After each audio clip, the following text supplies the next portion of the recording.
toutes et bonjour à tous. On est ravis de vous retrouver pour cette keynote sur le Digital Lux Meeting Genève.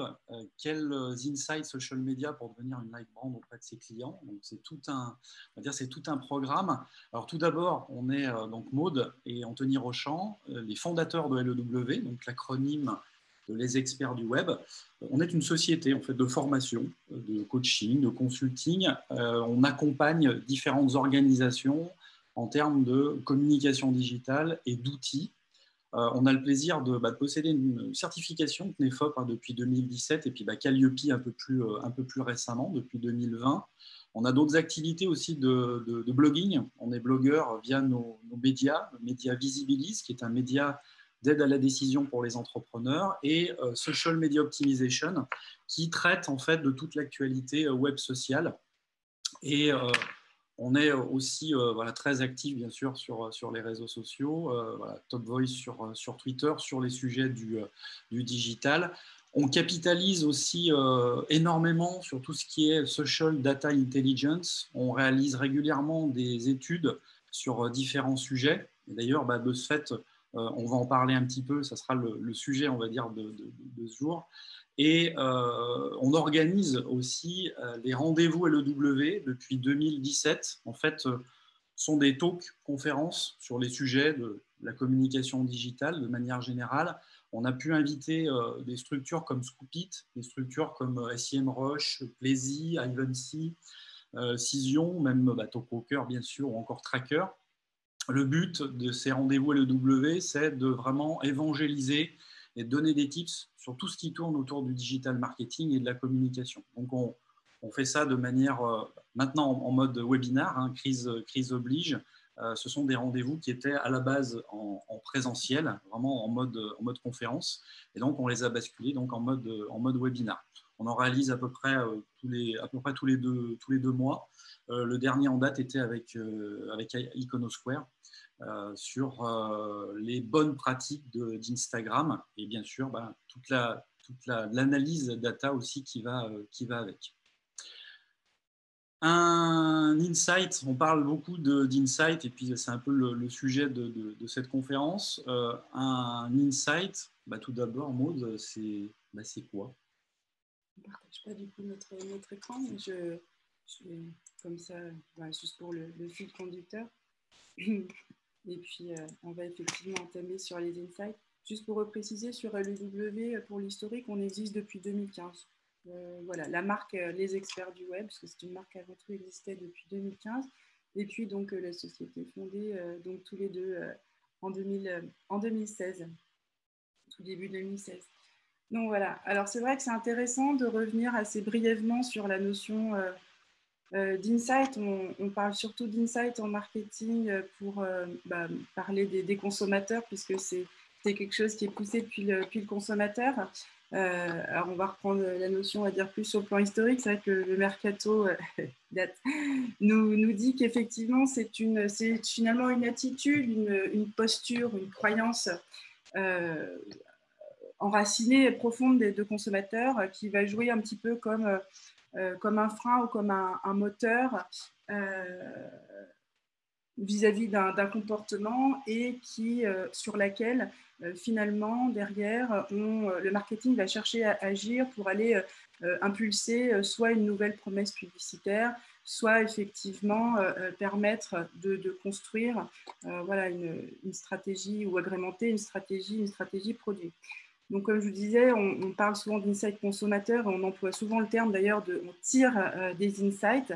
Donc, on est bien ici dans une notion finalement de capitalisation, de perception d'un consommateur vis-à-vis de ce qui peut être d'un problème sur lequel on va tenter d'apporter une solution, ou en tout cas pour la marque, tenter d'apporter effectivement des choses par rapport à ce qu'elle peut opérer.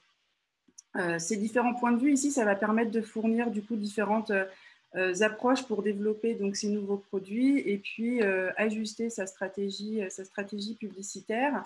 On va dire que c'est un petit peu, ça fonctionne comme un angle matriciel.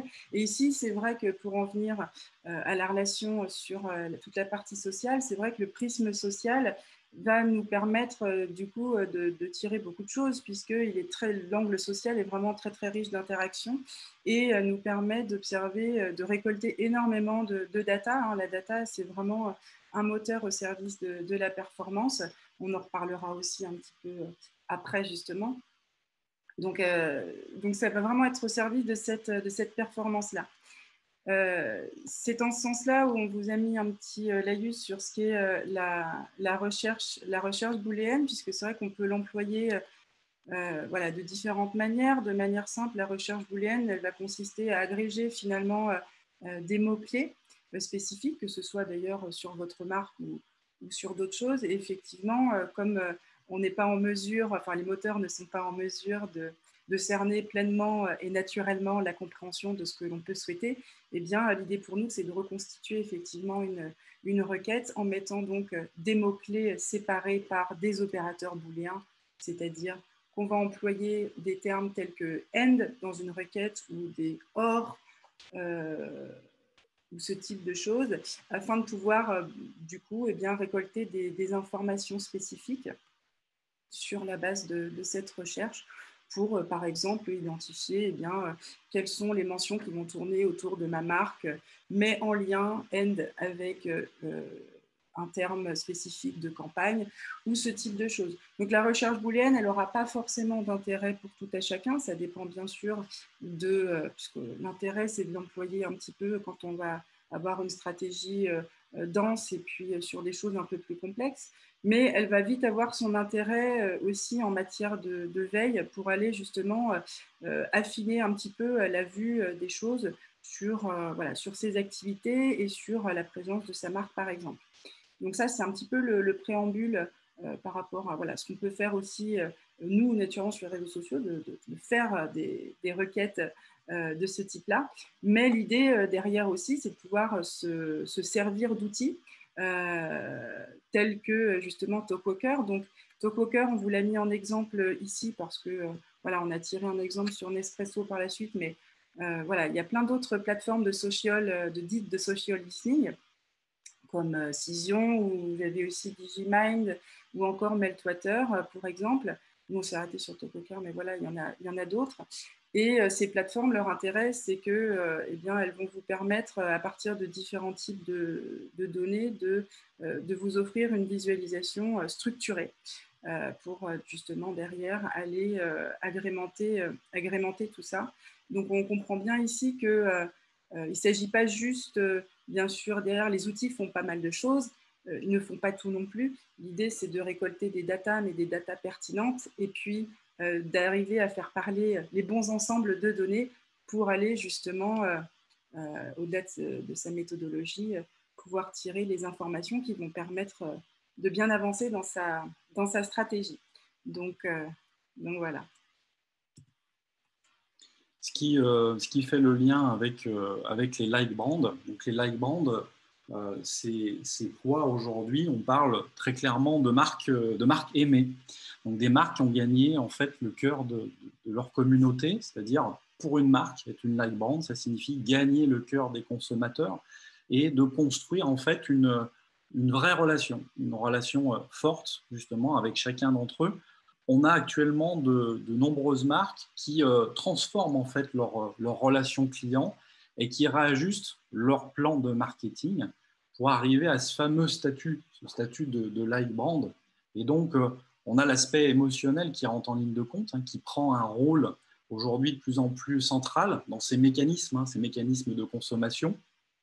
Et accéder au statut de like brand, ça devient un peu, on va dire, un peu un Graal, qui va devenir en fait un des objectifs premiers des marques. Et nous, on l'observe d'ailleurs de plus en plus. Et une compréhension, il faudra qu'il y ait une compréhension assez fine de cette relation qui va permettre de donner, notamment aux marketeurs et aux communicants, de leur donner des informations qui seront assez cruciales pour développer une véritable approche, on va dire, une véritable approche psychologique du marketing sur les plateformes sociales. Et cette approche-là, du marketing, on peut l'appeler marketing médias sociaux, elle fait directement référence à une idée de fidélité et une idée de relation forte vraiment avec la marque. Donc c'est une manière en fait de se différencier aussi de ses concurrents. Donc on a ici un vrai axe de différenciation et aussi d'être plus visible dans son industrie, dans son secteur d'activité.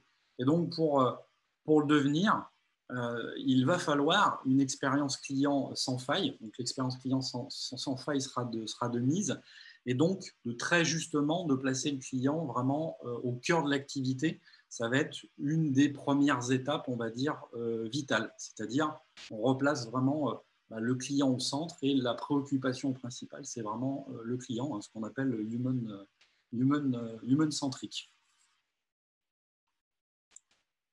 Tout à fait. Et puis un terme qui est très important aujourd'hui et qu'on voit ressortir un peu par rapport aux différentes études, hein, au-delà de ça, c'est que donner confiance. La confiance n'a jamais été aussi importante et c'est vraiment un des moteurs aussi pour justement être une like brand. Parce que jouer sur l'émotionnel, sur l'amour aussi que peut porter voilà, un consommateur vis-à-vis d'une marque, c'est effectivement une chose, mais il faut, vis-à-vis de cette expérience que tu soulignes, donner pleinement confiance. Donc voilà, pour aller un petit peu plus, j'allais dire, dans le vif, on vous a juste fait une petite visualisation. Donc ça, c'est un exemple qu'on a donc tiré de la plateforme Talkwalker avec Nespresso. Donc là, c'est vraiment pour vous donner une idée de comment on peut identifier la façon dont une marque va être appréciée justement par ses fans et ses clients. Donc là, on a ici finalement une représentation un petit peu des discussions et des interactions et des partages qu'on observe sur les réseaux sociaux de la marque Nespresso dans le monde, donc ici sur une période donnée. Donc bien entendu, après, vous pouvez faire exactement le même type de recherche, soit on va dire sur un objectif annuel, soit effectivement pour l'associer aussi à des notions de campagne, typiquement, donc pour justement affiner la vue. C'est tout l'intérêt de ne pas prendre voilà, juste des datas brutes, mais là c'est pour vous donner on va dire une mouture pour vous permettre d'apprécier les choses. Donc, on s'aperçoit que les plateformes les plus importantes ont été réalisées, par exemple, sur les US et en Europe de l'Ouest.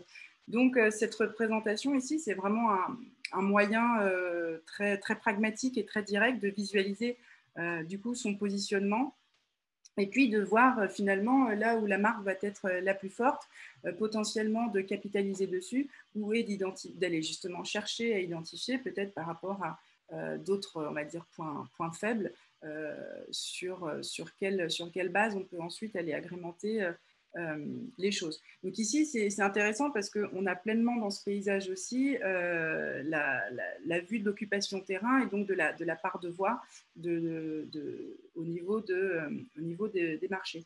Donc on voit bien, encore une fois, comme je vous le disais tout à l'heure, que ce qui va primer ici, c'est aussi comment ce qu'on observe ici, on le met au regard d'autres données pour justement aller chercher les améliorations stratégiques qui vont permettre de possiblement mieux se positionner par ailleurs et davantage capitaliser sur les pays où on est le plus fort. Alors, ça remonte à il y a quelques temps, mais j'avais vu une étude qui indiquait aussi que finalement, une large part, enfin, peut-être 70 ou 80% des insights social media n'étaient pas exploités par les marques. Donc, et pourtant, c'est une vraie source de connaissances clients, ou et du moins de ces communautés. Et donc ici, voilà, c'est intéressant à constater pour se dire à quel point avoir une écoute minutieuse et puis aller chercher la data pertinente va vraiment avoir un intérêt pour aller justement optimiser sa stratégie. Donc voilà. C'est très intéressant finalement pour segmenter vraiment ces audiences, segmenter par secteur, on va dire, géographique, et ce qui va permettre aussi une certaine, et c'est comme ça aussi que Nespresso est devenu une like brand, même une love brand, qui va permettre aussi de vraiment apporter des améliorations produits, améliorations sur des process. C'est vraiment le positionnement ici qui sera vraiment mis en avant et qui permettra de donner vraiment des enseignements positifs et permettre d'avancer sur vraiment le positionnement de la marque. Donc là, ici, on voit très bien les différentes discussions, interactions. On voit très bien que c'est sur l'Amérique du Nord qui en a le plus. Et effectivement, on a l'Europe, après l'Europe de l'Ouest, comme le disait Maud, en second plan.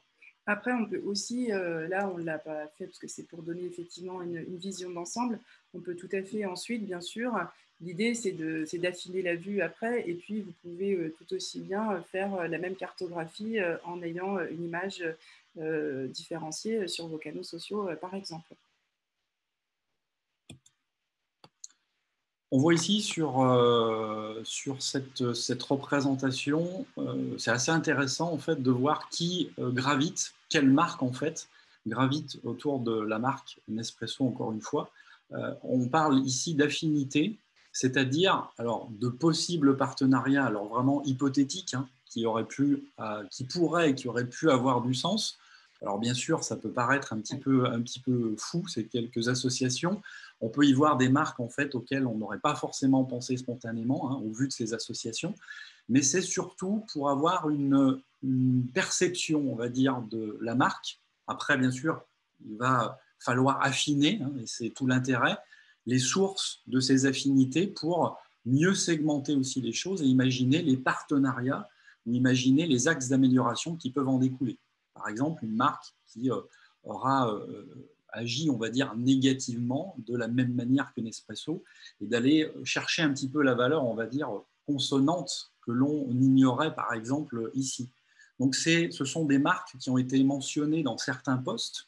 Donc, les mentions de marques de Nespresso sont associées dans les posts à d'autres mentions de marques, comme par exemple Lavazza ou encore Starbucks. Et donc, ces mentions peuvent être négatives comme positives, hein, aussi, bien entendu. On parlera d'ailleurs de sentiments, hein, juste après. Hein. C'est ce qui va aussi nous permettre d'avoir une perception de la marque, donc positive, négative ou même neutre.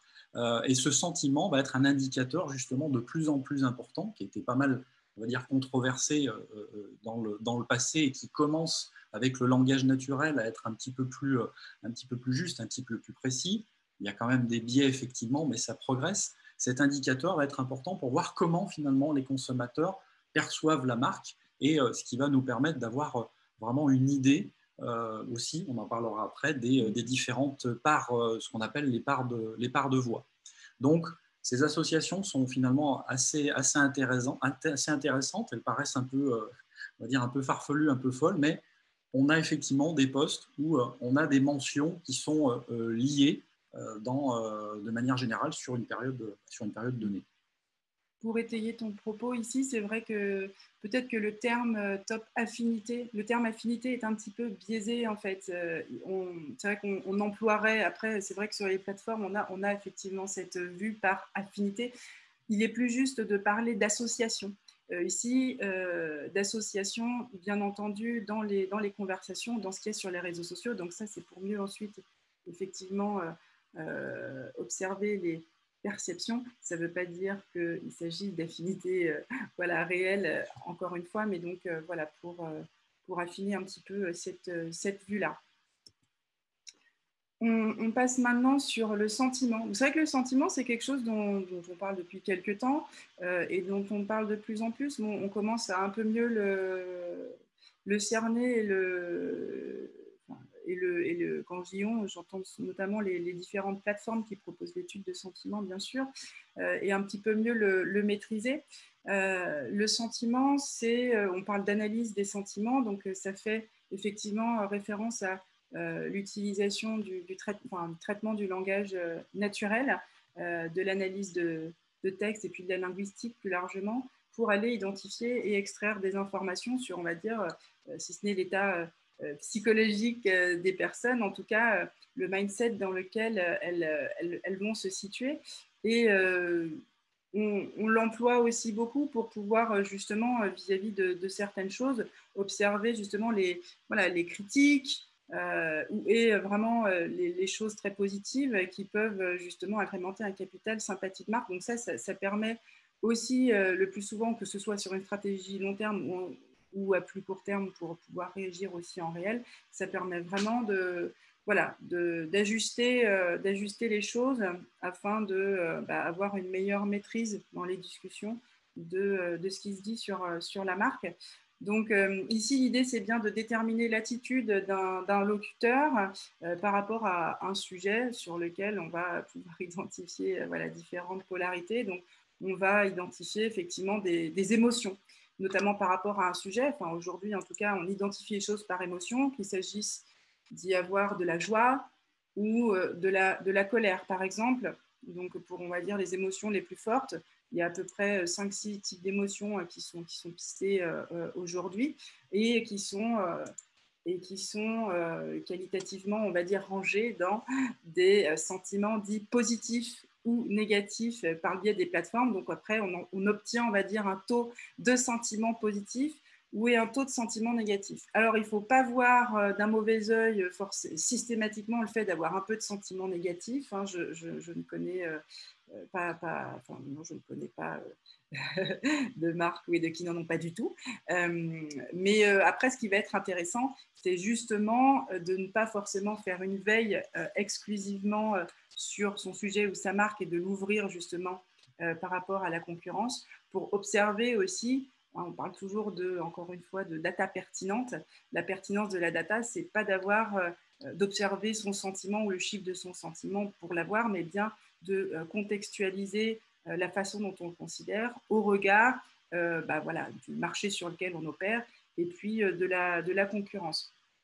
Donc ici, on observe par exemple concernant Nespresso que sur les 6 derniers mois, on a un taux de sentiment positif intéressant et puis finalement un taux de sentiment négatif plutôt correct, ce qui montre qu'on a plutôt une perception plutôt bonne du public. C'est vrai que pour donner juste une vue large, il y a beaucoup de sentiments, parce qu'on parle de sentiments positifs ou négatifs, beaucoup de discussions restent sur des sentiments neutres.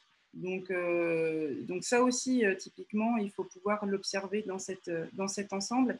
Du coup, quand on commence quand même à dépasser les 30% de sentiments positifs, au global, c'est quand même plutôt sympathique. Donc voilà, c'est ce que je vous disais tout à l'heure. L'idée, c'est de pouvoir contextualiser la vue de ces données au regard d'autres ensembles de données et de ne pas les prendre telles qu'elles sont et en faire les déductions parce qu'effectivement, ça n'a pas forcément d'intérêt en tant que tel. Et donc, toute la qualité d'analyse, au-delà de la méthodologie qu'on met en place aussi pour cerner étudier les bonnes données, ça va vraiment avoir vraiment beaucoup d'importance. Et donc voilà pour ce qui est du sentiment, qui est quelque chose que l'on suit et que l'on suit de plus en plus. Donc après, vous pouvez le voir effectivement from scratch sur la marque, mais vous pouvez aussi de manière plus large pouvoir aussi le détailler par rapport à certains sujets qui ont une certaine influence par rapport à des typologies de produits en particulier. Voilà, ici encore, de la même manière, l'idée, c'est de pouvoir aussi affiner la vue pour pouvoir justement avoir les idées et les insights qui vont permettre d'agrémenter la stratégie. Oui, puis ça va être un véritable baromètre aussi, thermomètre, si on peut dire aussi, si on peut s'exprimer ainsi, qui va jouer aussi sur vraiment la réputation, l'irréputation de la marque. Parce que ce n'est pas seulement le sentiment, on va dire, en tant que tel, alors la perception de la marque, mais c'est aussi une manière pour les marques d'avoir cette vision, de réagir aussi en temps réel. Qu'est-ce qui se dit sur la marque, en bien ou en mal, et d'avoir derrière on va dire une réaction assez rapide et de pouvoir pallier à cela et d'éviter qu'un bad buzz puisse se propager parce que pour une marque, ça pourrait avoir des conséquences assez désastreuses, aussi bien d'entacher la réputation que sur l'aspect aussi financier, ça peut avoir des conséquences financières catastrophiques. Donc c'est aussi un baromètre sur finalement la réputation en ligne de la marque et ça va permettre de réagir rapidement et de mener vraiment des actions de veille en amont aussi et de ne pas se retrouver dans l'œil du cyclone et à devoir gérer une crise. L'idée, c'est vraiment de pouvoir gérer des points de douleur éventuels avant qu'ils prennent effectivement trop d'importance. Et c'est vrai qu'avoir une étude fille du sentiment, ça permet d'avoir une vue, cette vue-là de manière assez directe, en effet.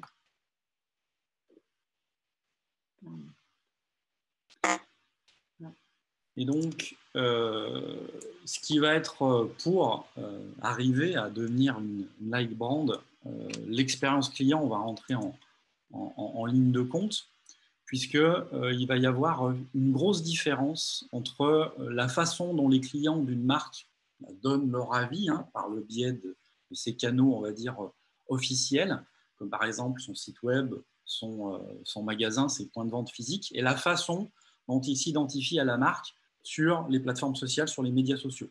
Ce qui offre en fait aux marques une grande opportunité de comprendre réellement l'expérience client, l'écoute. C'est cette écoute sociale, hein, ce qu'on appelle le social listening, qui va aider à comprendre l'expérience client et qui va aider à comprendre la perception de celle-ci et comment aussi elle influence les autres, parce que ça aussi, ça va être important.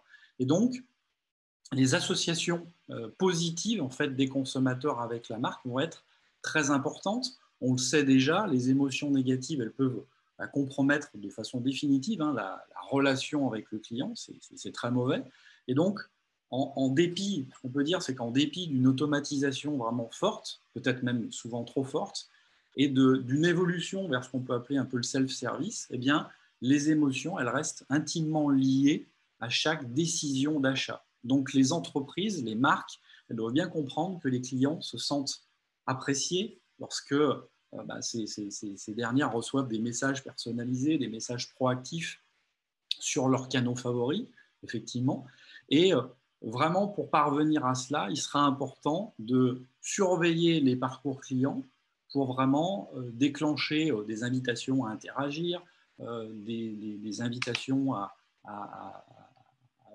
visualiser des promotions, de l'assistance aussi, bien entendu. C'est ça aussi la relation client et l'expérience client qui va s'appliquer à ce type de client particulier, on va dire ce client unique. Ce n'est pas un numéro, et effectivement, on va en prendre compte. On respecte effectivement sa communauté. Il y a un vrai sentiment d'appartenance qu'il faut vraiment, on va dire, exacerber et qui, ici, sera vraiment crucial. Donc, c'est finalement ces associations positives des consommateurs avec la marque qui vont être vraiment très importantes ici.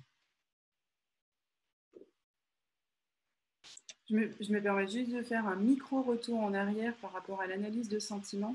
Il y a un point aussi qui va être intéressant à regarder là-dedans, ça va être les emojis. Parce qu'aujourd'hui, on a les différentes plateformes aussi permettent de finalement les suivre assez facilement et ça contribue, enfin ça agrémente aussi l'étude de sentiments et pour peu que vous ayez un positionnement particulier, que vous adressiez à des jeunes ou voilà, d'autres types de communautés en particulier, au-delà des codes qu'ils utilisent, mettre en miroir finalement l'utilisation des emojis avec effectivement ceux que vous employez, de voir aussi dans quelle mesure ça match ou pas aussi justement via le caractère de réponse par exemple d'un utilisateur avec un emoji en particulier, ça va vraiment être très intéressant aussi de façon bien spécifique à identifier, donc pour comprendre le sentiment, mais aussi comprendre les codes, en sachant de la même manière que ça va pouvoir aussi avoir, du coup, il y a des codes, ils sont différents sur les plateformes, mais aussi selon les pays. Donc pouvoir avoir cette vue-là, ça va aussi permettre d'affiner aussi la façon dont on va considérer le sentiment de manière générale. Je reviens sur notre slide, la prise en compte de la part de voix. C'est vrai que on a effectivement ici une évaluation d'une part de voix qui va être essentielle, qu'il s'agisse effectivement de regarder ce qui se passe sur les réseaux sociaux, mais pas que. La part de voix, elle s'observe effectivement aussi par le biais des recherches organiques. Et cette part de voix, elle permet de manière plus large d'aller voir dans quelle mesure votre marque elle est mentionnée sur le web et puis versus en fait le nombre de fois où vos concurrents par exemple peuvent être mentionnés. Donc la part de voix là ici, j'en parle de façon neutre, c'est vraiment la façon de voir dans quelle mesure vous allez occuper un marché, mais l'intérêt, c'est d'avoir une bonne part de voix, mais positive. Si vous avez une grosse part de voix qui est négative, bon, là, typiquement, on tombe dans le travers de ce qu'on évoquait, et c'est-à-dire, voilà, c'est compliqué. D'où l'importance de la veille et d'avoir des RP de qualité pour voilà, intervenir au mieux au bon moment. Donc voilà. Donc c'est vrai que ces éléments concernant la part de voix, ça va couvrir à la fois la notoriété de la marque, et l'engagement des clients. Et donc, elle va vraiment refléter la fréquence à laquelle la marque elle est vue en ligne, la façon dont les clients vont s'engager avec elle. Donc, c'est quelque chose qui est quand même vraiment intéressant à constater et à constater aussi soit dans la temporalité, soit dans une temporalité spécifique, pour voir justement dans quelle mesure il y a peut-être plus de force vis-à-vis d'une certaine saisonnalité, je dis n'importe quoi, c'est pour l'exemple, soit effectivement de la considérer à part entière de manière générale, pour voir justement comment on se situe. Donc là encore ici, il y a toujours différents niveaux de lecture en fait à observer pour arriver à mieux cerner justement ce qui est de la force de son positionnement stratégique et des choses qu'on peut aller aussi chercher de l'autre côté. Donc voilà, tous ces paramètres ici, ils visent à permettre une évaluation cohérente des parts de marché et de celles des concurrents. Et encore une fois, cette part de voix, elle peut tout aussi bien se considérer au-delà de la marque, par exemple sur les campagnes. Si vous avez effectivement un hashtag propriétaire de marque, par exemple, l'idée de le suivre de manière spécifique va aussi donner une vue bien particulière de celle-ci voilà, dans le paysage social.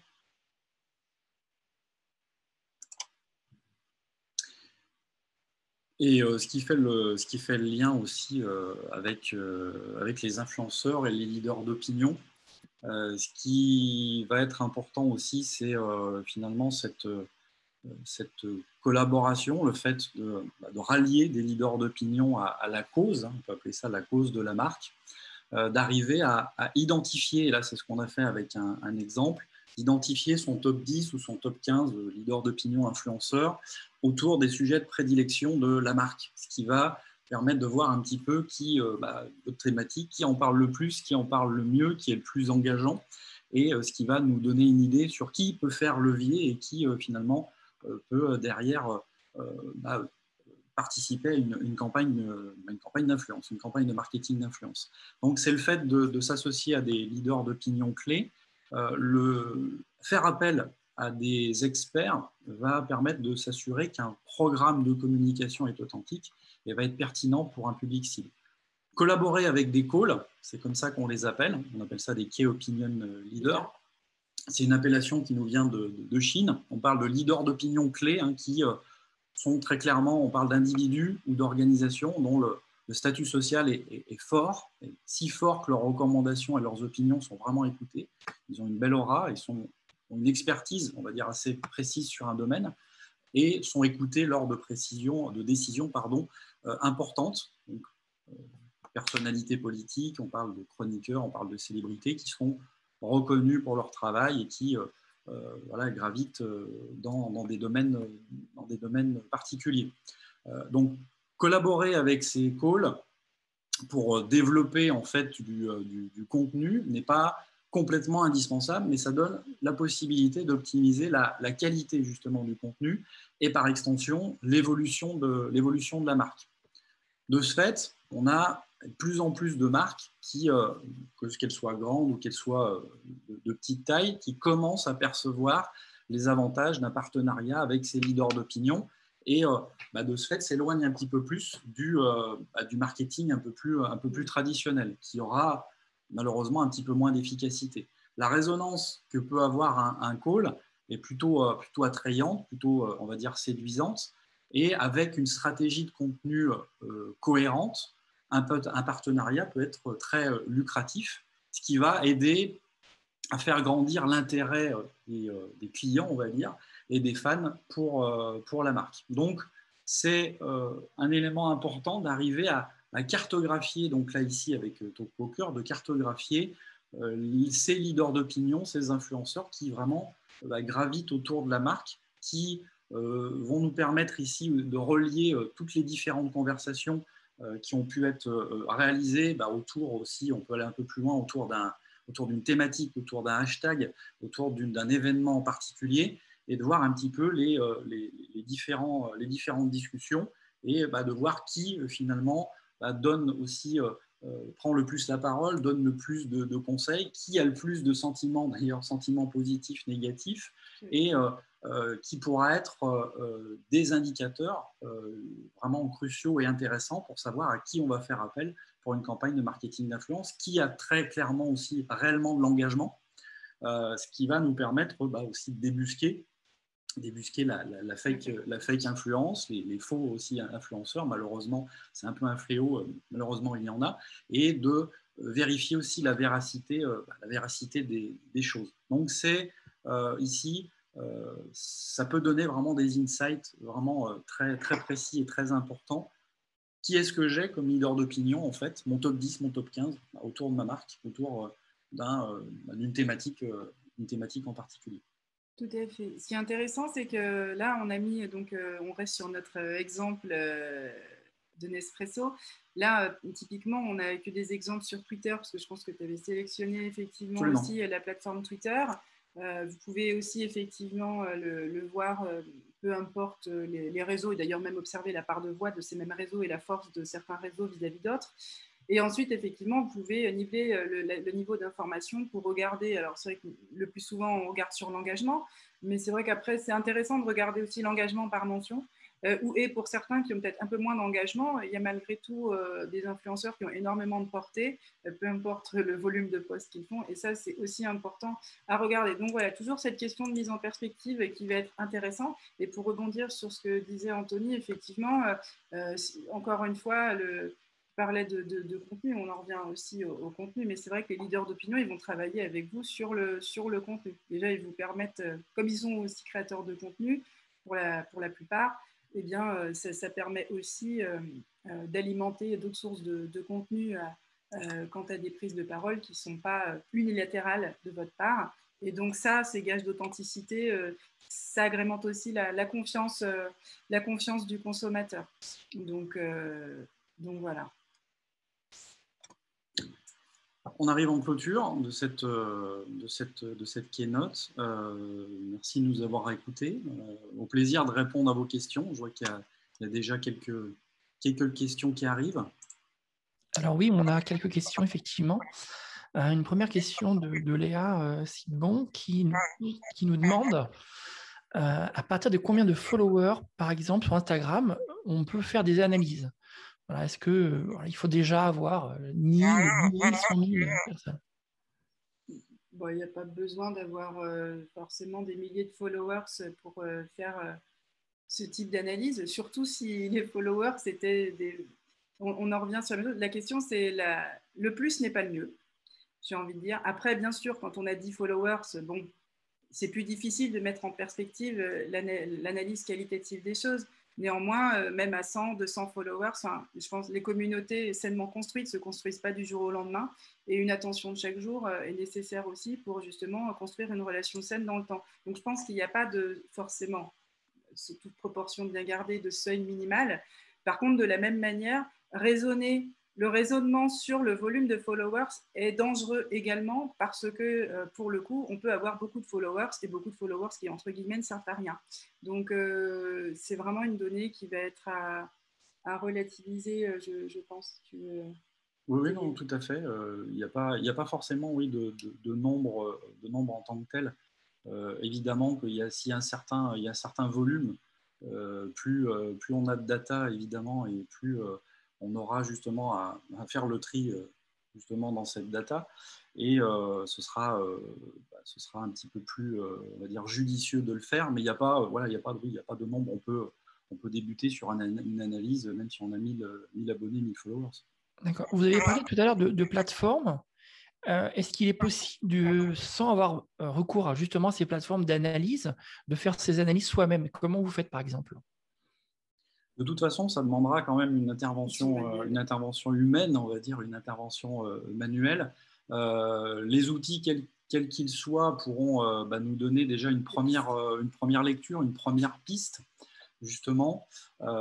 Certains outils qui vont être du freemium, sur un premier niveau, pourront nous donner déjà une idée des datas sur lesquelles on pourra avoir déjà une première vue et déjà se concentrer. Maintenant, de toute façon, il y aura une intervention humaine. Aujourd'hui, les outils sont là pour nous extraire la data, pour nous aider justement à la faire ressortir. Après, il faudra l'analyser, il faudra la faire parler et il faudra justement l'interpréter pour pouvoir prendre des décisions. Donc ça, on est vraiment sur une aide en tant que telle sur cet aspect social data en tant que tel. En fait, on parlait de data pertinente tout à l'heure. C'est intéressant parce qu'on parle de la sélection de la bonne donnée, mais il y a aussi, effectivement, c'est toute la question de la bonne agrégation, finalement. Et ici, c'est vrai que les outils, c'est vrai que... Alors, on ne sera peut-être pas des amis, mais les outils ne restent que des outils.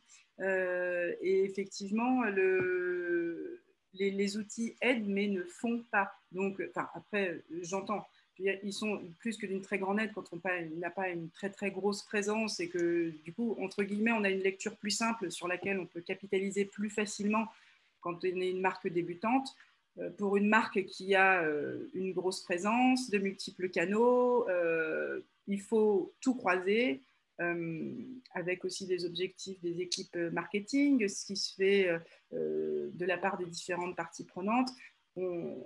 Une plateforme ne donnera pas, en tout cas en tant que telle, la lecture que l'on peut souhaiter et attendre pour affiner sa stratégie d'elle-même. Elle ne fera pas la stratégie à la place. Et donc, voilà. Il y a vraiment la question de la méthodologie et du coup de la grille de lecture qu'on veut aussi donner voilà, par rapport aux objectifs de l'organisation. Elle va vraiment avoir son importance au regard de ça.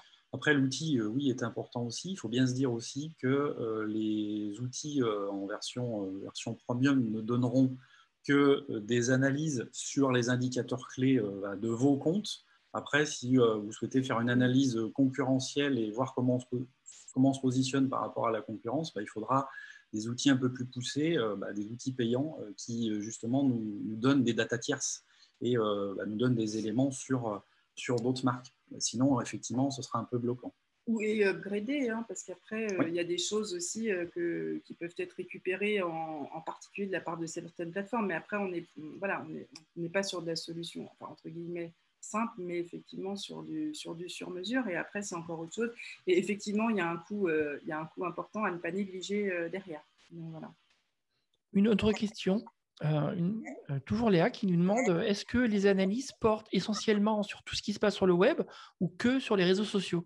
C'est quoi le plus pertinent en fait? Qu'est-ce qu'il faut faire? Est-ce qu'il faut faire un mix en fait entre les réseaux sociaux et son site web, son site marchand par exemple, ou c'est pas vraiment utile, on ne regarde que ce qui se passe sur les réseaux sociaux?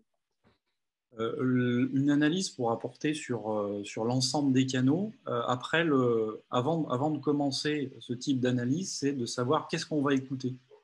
Parce que le problème, c'est que de vouloir tout écouter, c'est absolument impossible et en général, on va s'y perdre, on va perdre notre objectif de vue. Donc, effectivement, c'est qu'est-ce qu'on va écouter en premier, quel type de conversation on va écouter et pour quels objectifs. Donc, effectivement, là, ça portait plus sur les plateformes sociales. Ça peut être effectivement une analyse qui va se porter sur l'ensemble du web. Ça peut être aussi sur les forums. Hein. Les forums, on en parle beaucoup moins, mais ça peut être sur des forums vraiment thématiques sur lequel on a des clients qui parlent, on a des partenaires qui parlent, on a des personnes de notre communauté qui parlent. Donc, ça peut être un moyen, par exemple, d'amélioration produit, de voir comment on parle de notre produit sur ces forums-là. Donc, ça peut être tout à fait intelligible d'aller porter une analyse sur des forums, sur les blogs aussi, par exemple, ou voilà, sur telle ou telle plateforme sociale. On va vraiment être sélectif et choisir qu'est-ce qu'on va écouter et qu'est-ce qu'on va analyser. Mais ça peut être très bien, effectivement, l'ensemble du web et différents canaux.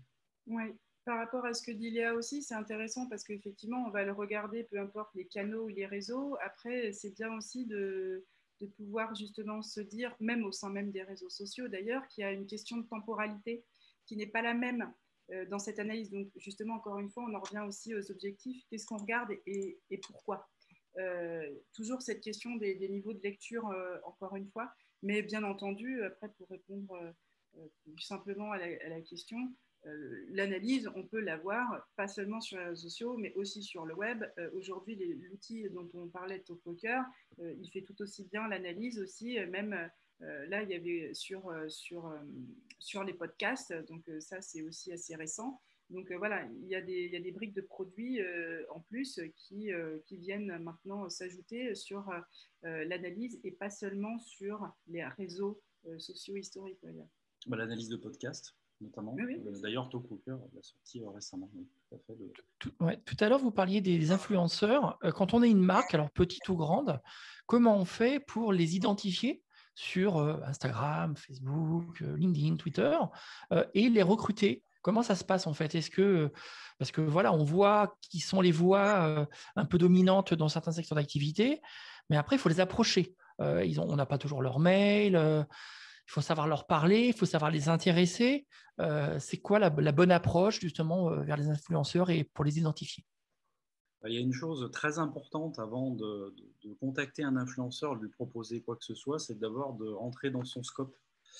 C'est-à-dire en amont d'avoir eu déjà des échanges avec lui, de s'intéresser en fait à son travail et de savoir si ça correspond à nos valeurs, à notre éthique et si ça correspond à ce que l'on souhaite pour notre campagne de marketing d'influence. C'est déjà de rentrer dans son scope, alors sans exagérer, mais d'avoir déjà une certaine vue, une certaine relation, d'apporter des réactions, de liker ses posts, de discuter déjà un petit peu avec lui, d'apporter on va dire du grain à moudre et d'apporter peut-être une vision sur tel ou tel sujet. Donc ça déjà, c'est un élément important. Si on arrive comme ça de but en blanc et que on contacte un influenceur en lui proposant déjà un partenariat sans finalement avoir pris connaissance de ce qu'il fait et sans avoir eu des échanges avant, en général, on est sûr que soit on n'a pas de réponse ou soit ça n'ira pas loin. Il faut qu'il y ait le feeling aussi, parce que c'est un partenariat, donc on va dire que la relation, elle se construit déjà comme ça au départ. Et donc, une autre question, quand une personne qui est dans le domaine de l'influence, qui est un peu à la recherche de partenariats, va taguer, par exemple, certaines marques qu'elle aime, hein, typiquement, va prendre son petit déjeuner, elle va mettre des chocs à pic, elle va dire « Moi, j'adore les chocs à pic ». Alors, ce n'est pas un produit de luxe, hein, quoique. Et comment, justement, la marque doit réagir par rapport à ça? Est-ce qu'elle doit systématiquement réagir ou le mettre dans une liste de personnes potentiellement influenceurs de la marque, en fait?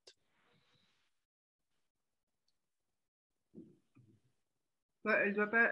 Tout dépend en fin de compte tout dépend en fin de compte de l'interaction, dans quel contexte elle émane en fait. J'ai envie de dire.